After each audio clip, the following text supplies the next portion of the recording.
Mostly Warriors, 8-9 in the West right now.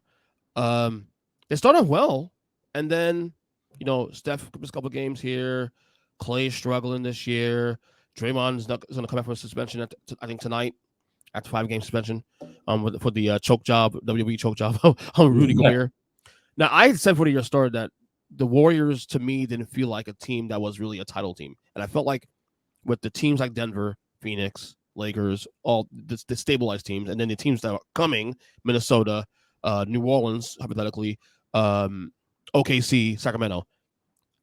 The Warriors felt stagnant. I mean, their big move this year was getting rid of Jordan Poole, which I understand, bringing in Chris Paul, who's now 75 years old. I don't know how old he is. He's old. He's been okay, wrong, but it feels like this Warriors team. Like, I'll ask you: is their title window closed now officially?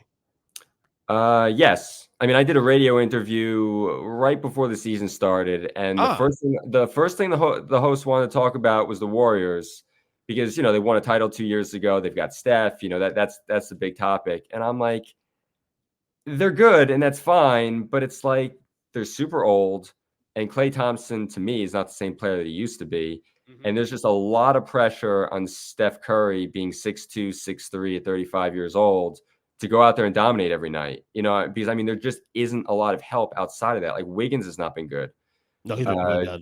And then you take an old team, that they're gonna miss some games. Chris Paul's gonna miss some games. Curry at 35, having that load on him, is gonna miss some games. Draymond is not a guy who's going to go out and get you 25 points a game. He's going to facilitate, and you're going to run the offense through him, and he's going to find shooters and things like that. But like, if Wiggins isn't hitting shots, and like you said, Chris Paul's 75 years old, and Steph Curry's got this huge weight on him having to carry this team, and Klay Thompson's not the same player anymore, on any given night, they can probably beat anybody, but I just don't. And I also don't see the depth from them. Kuminga's a nice player. Moody's a nice player. Okay. Podziemski, the kid they drafted, is showing promise, but like, I don't know that he's really going to impact, like he's not going to impact the playoff series. Right. So, I mean, I think that really what they need is they need Wiggins to be a lot better. Yeah.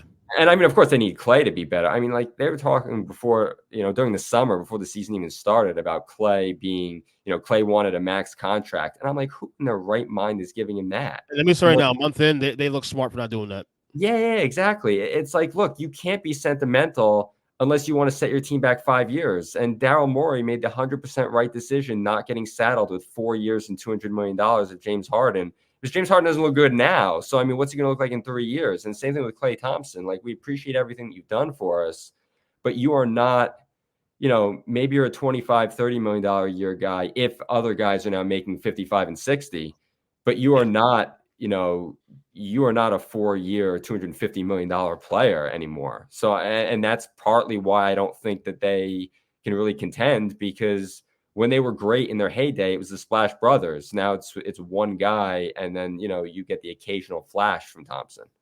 Here's the thing, though. He's free agent next year. So what do you do? Like, do you trade him now? Do you ride us out the rest of the year and see maybe you can get him to take a haircut, and keep his core together? Steph wants him there still.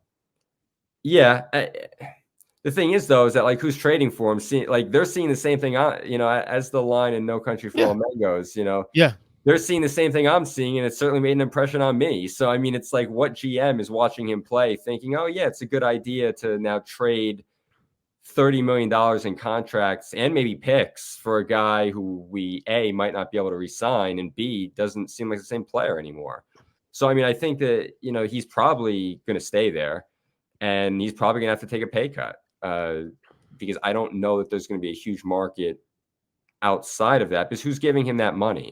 And it's the same thing with Harden. I mean, that was the harsh reality. I think Harden thought that there would be this groundswell of teams looking to add his services, and it just never materialized. I don't know where that market is. Mm-hmm. And it's funny because, like, they just won a title 2 seasons ago, and our thing was, okay, well, they have this young core with the Kumingas and the Pools and all these guys, the Peyton Juniors, so they can build these young players around the core to keep them fresh. The idea was, they could probably win another title or 2 before Steph calls it quits or whatever, or break up the team, whatever. And now we're only like literally maybe a little over a year since the title, like in real calendar time. a year and a half, and we're now talking about this team now possibly breaking up and falling apart because look at the options. Look at the options. This is the West alone. Like right now, if I'm telling you right now in the vacuum, I'm looking at those standings right now. Minnesota's ascending. We'll see if that can sustain. What obviously they keep Cat. Well that. OKC's definitely ascending. That's 2 teams. Denver is the favorites, so we know what's going on. That Phoenix for the time being, but that's 2-3 years are going to be a problem with KD and we'll see what Bradley Beal will happen to that. That's another situation we got to get into. The Mavs sort of, I guess, figure things out a little bit, so they're going to be a problem. At worst, they're on par with the Warriors. At worst, okay, without Luka and Kyrie. The Kings are better. They play 7 game series right now. They beat the Warriors this time. Yeah, okay? That's 6 teams right there. That's 6 teams. I haven't even included the Lakers yet. I haven't included the Pelicans yet. Yeah, I was going to say I think New Orleans, when they get Trey Murphy back, is a better team. The Clippers could figure it out at some point. You know what I mean? That's 9 teams I mentioned there. Okay. I mean, look, the Grizzlies going to be a problem, in trouble this year. 3-13. Ja's back at some point. Maybe with Ja, they're a problem. Okay, that's 10 teams. Meanwhile, you're the Warriors. I can't even say you're plateau. I think you're descending at this point now. I don't even think you're plateauing anymore. And so I look at this. I'm like, this could be the end, barring a massive move. And I don't even know what move is out there that you can do at this point, outside of replacing the parts. Replacing the clay. Because it's going to require that moving those contracts to bring another piece. And I think this is the end. I mean, we got to see more, obviously, in the months to come. But I think we're reached the bowling point now of this Warriors dynasty. Yeah, we're on the same wavelength here. Like we both, I think, feel the same way about this team. And also, when you mentioned them being a title team 2 years ago, think about how good Wiggins was in the finals. I mean, he was grabbing like 15 rebounds a game. I mean, now you look at the box scores, and he's grabbing like 1-2 rebounds in some games. Like he just hasn't played well enough. I mean, he was an all-star the year that they won the title. Correct. And now he's probably a detriment more than, a plus player for them. So, I mean, he needs to really turn it around. And Clay being what he is, Paul's age, the only thing you're trading on that team would be like Kuminga or Moody, those guys. And like, you're still sending out picks at that point too. So it's like, are you then throwing good money after bad to improve the team? I don't know, but that list you went through, I mean, again, I could make the same argument that you just did for all those teams being better. And to your point on Memphis, like Ja's going to come back, Marcus Smart's going to come back, Luke Kennard's going to come back. I mean, they've been really hampered by injuries, and once Ja comes back, they're going to be a different team. Now, they're probably too far behind the 8 ball now to make a difference this season. On their best day.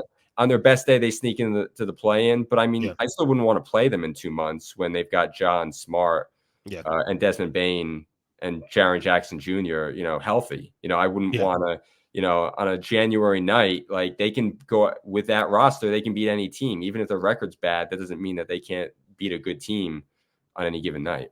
Right. I'll tell you what, Bob Myers knew what he was doing when he left. Totally. Yeah. And that was probably the best indicator of anything. Yep.